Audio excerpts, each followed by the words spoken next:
बरं चालू. तर बघा फ्रेंड्स मी जेवण केले. तर बघा फ्रेंड्स आम्ही ना हॉलमध्ये जातो बघा चपाती बनवायला आणि ते पण बघा पिक्चर बघा कुठला पिक्चर लागलाय छावा पिक्चर लागलाय छावा.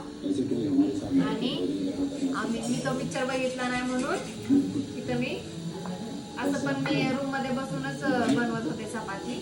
म्हणजे आता हॉलमध्ये पिक्चर बघत बघत चपाती बनवा आणि बहिणीच्या पोरीला लावले मी भाजायला चपाती भाजायला.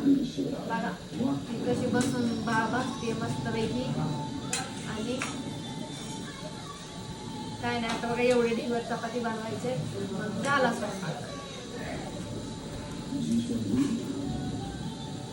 तर मम्मी ते तिकडं भाजीची तयारी करते आणि इकडे मी बनवते चपाती. कारण उन्हाळ्यामध्ये आहे ना लय पाय दुखत असतात थांबून थांबून का काय माहिती उन्हाळ्यात पाय दुखतात. त्याच्यामुळं म्हणलं चला गॅस पण आहे आणि गॅसचा पण प्रॉब्लेम चालू आहे बघा. पण आमच्याकडे ऑलरेडी 3 गॅस आहेत. एक गॅसला तिकडे लावलेला आणि नाही आतमध्ये लावलाय आणि हा एक छोटा गॅस आहे आणि अजून एक नवीन भरून आणलेला म्हणजे 3 गॅस आहेत जवळ आपल्याकडे आहे ना.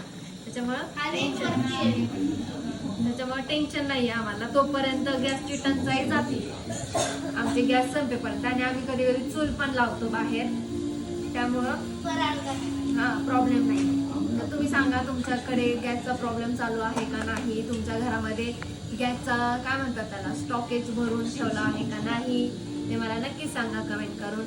आणि आमची आयडिया कशी आहे चपाती बनवायची ते पण सांगा नक्की. करूया मग. हा बघ